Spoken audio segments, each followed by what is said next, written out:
ये एक ऐतिहासिक विधानसभा घेरा होगा है कि 15,000 अधिवक्ता राजस्थान से जयपुर उस दिन आएगा। उस समय की पुलिस और आज की पुलिस, क्योंकि आज पुलिस के पास बहुत ज़्यादा संसाधन है, हाईटेक पुलिस है। सवाल ये है कि आप जो पुलिस को हटा के विधानसभा तक कैसे पहुँचेंगे? पुलिस और प्रशासन अपना काम करेगा और हम हमारा काम करेंगे। कि आप ये एश्योर करो कि जनता को किसी प्रकार का नुकसान नहीं होगा। हम लोग हो सकती है लेकिन कोई क्षति नहीं होगी किसी प्रकार। हम जनता को असुविधा होती है यदि, तो हम हमेशा उसके लिए क्या माफी भी मांगते हैं, खेद भी व्यक्त करते हैं। आखिरी सवाल, आपका रूट मैप क्या होगा? डिस्ट्रिक्ट वार, सेशन कोर्ट, हाई कोर्ट और हाई कोर्ट का कौन सा दरवाजा?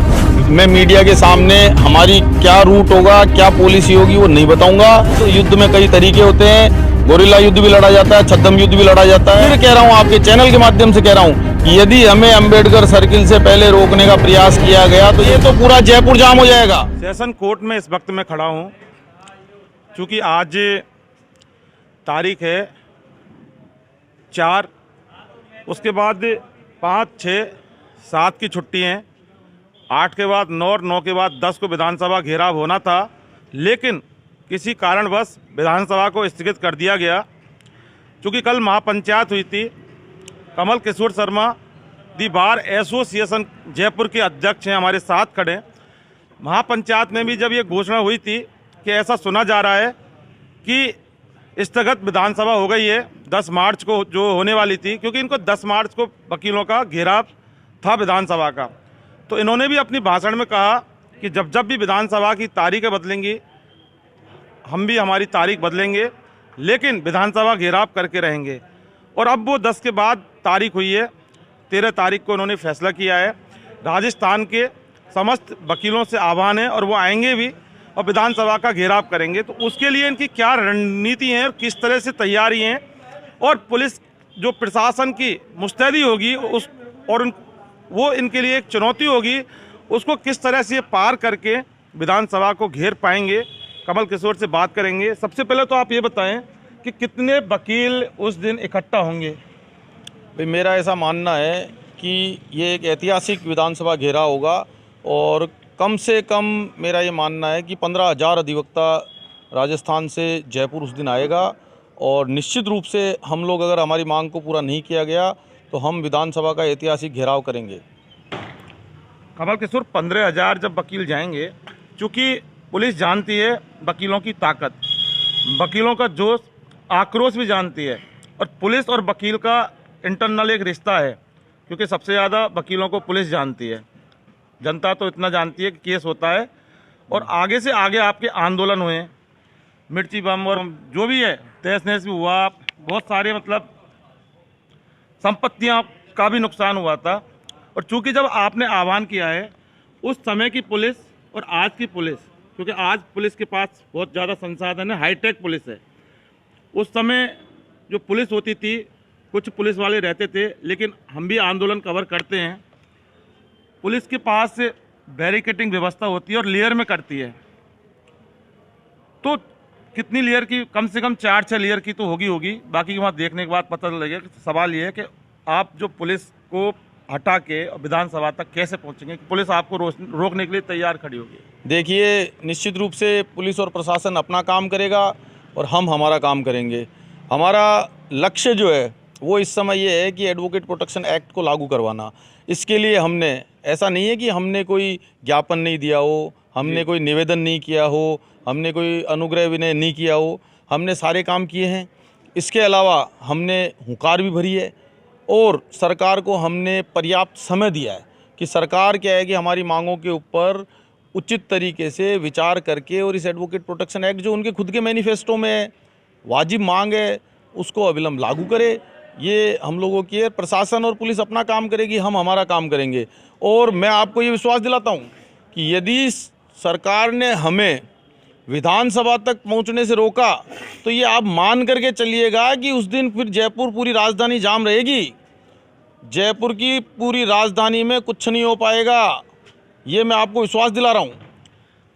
देखिए, कमल किशोर का ये साफ कहना है कि ऐसा नहीं है कि हमने ज्ञापन नहीं दिया, यानी इनका प्लान फिक्स है और सरकार को ये ज्ञापन दिया है, इन्होंने पूरे प्लान के साथ ज्ञापन दिया है।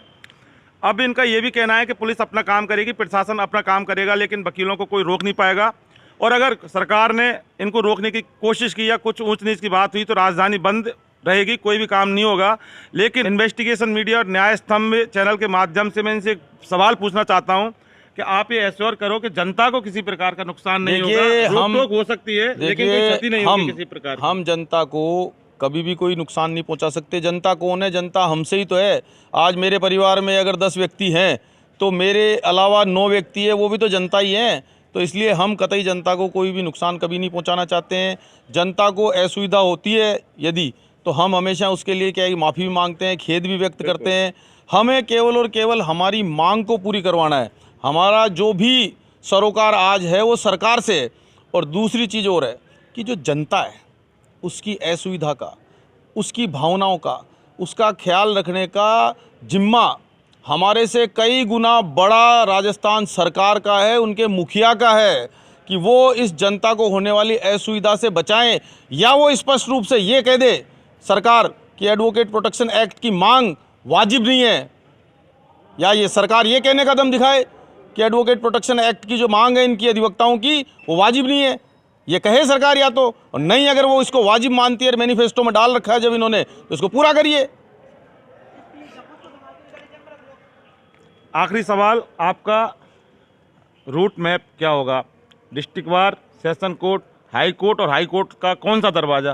क्योंकि पुलिस की जो व्यवस्था है वो 22 गोदाम के पीछे वहाँ पे रोकने की कोशिश पुलिस करती है, लेकिन आपका रूट मैप क्यों होगा, क्या होगा? क्योंकि हाई कोर्ट से भी आपकी रैली निकलेगी या डिस्ट्रिक्ट कोर्ट से निकलेगी, सेशन कोर्ट से निकलेगी, वो बता दें एक बार। देखिए आप जाएंगे, देखिए आज मैं मीडिया के सामने हमारी क्या रूट होगा, क्या पॉलिसी होगी वो नहीं बताऊंगा। कारण क्या है कि जब युद्ध लड़ा जाता है तो युद्ध में कई तरीके होते हैं। गोरिल्ला युद्ध भी लड़ा जाता है, छद्म युद्ध भी लड़ा जाता है। तो हम आज अगर क्या है कि रूट बता देंगे, क्योंकि पूरे राजस्थान में जगह जगह से अधिवक्ता आएगा। और मैं आपको फिर कह रहा हूँ, आपके चैनल के माध्यम से कह रहा हूँ कि यदि हमें अंबेडकर सर्किल से पहले रोकने का प्रयास किया गया तो ये मान के चलो कि वो जो जन सैलाब है उसको जहाँ भी रोकोगे तो पूरा जयपुर जाम हो जाएगा। मैं बार बार क्यों कह रहा हूँ ये बात कि राजधानी जाम हो जाएगी, क्योंकि इतना बड़ा जन सैलाब होगा। इतने बड़े जन सैलाब को अगर आप नियत स्थान से पहले कहीं भी रोकने का प्रयास करोगे तो जयपुर जाम हो जाएगा। यानी एक चिंगारी निकली थी, ज्वाला भड़क चुकी है। कमल किशोर अपनी रणनीति नहीं बता रहे, ना रूट में बताएंगे। और चूंकि लड़ाई का एक सिद्धांत भी होता है, कोई भी अपनी रणनीति बता के नहीं चलता। चूंकि हमने इनसे सवाल किया और सबसे बड़ा सवाल यही है कि राजस्थान के अधिवक्ताओं के ऊपर लगातार हमले हो रहे हैं, उनसे किस तरह से निजात दिलाई जाए, उनको उनके परिवार को किस तरह से सरकार से सुरक्षा दिलाई जाए। क्योंकि राजस्थान की अशोक गहलोत सरकार ने अपने मैनिफेस्टो में एडवोकेट प्रोटेक्शन एक्ट का मुद्दा रखा था, लेकिन लागू नहीं किया है। और वकीलों ने जब जो हुंकार भरी है, शंखनाद किया है, वो सिर्फ राजस्थान सरकार से कोई ज़मीन जायदाद की मांग नहीं करके ये अपना जो हक और अधिकार, जो इनकी सुरक्षा का कानून है, और कई बार ये मुद्दे उठे हैं लेकिन सरकार कहीं ना कहीं होके किसी ना किसी तरीके से इनको बैठा जाती थी। लेकिन अब ये भी समझ गए हैं कि वकील बहुत समझदार है और सरकार क्या करती है और वकीलों को क्या करना है। लड़ाई इनकी सरकार से है सीधी, और वो भी सिर्फ एडवोकेट प्रोटेक्शन एक्ट को लेके। क्योंकि जो जुगराज चौहान की जो हत्या हुई थी वो एक इस प्रकार की घटना थी कि उसको भूलने से भी नहीं भुलाया जा सकता। और आज वकील तो क्या, हर समुदाय, हर संगठन, आम आदमी स्तब्ध सिर्फ इसलिए है कि एक वकील की अगर इस तरह से हत्याएं होती रहेगी, जिस तरह से नृशंस हत्या की गई थी, तो आम आदमी के दिल और जेहन में एक बहुत बड़ा डर बैठ गया है। सवाल ये है कि 13 तारीख को विधानसभा रहेगी या फिर वो भी स्थगित होगी। और जब जब भी विधानसभा स्थगित होगी, वकीलों की जो तारीखें वो भी बदलती जाएंगी।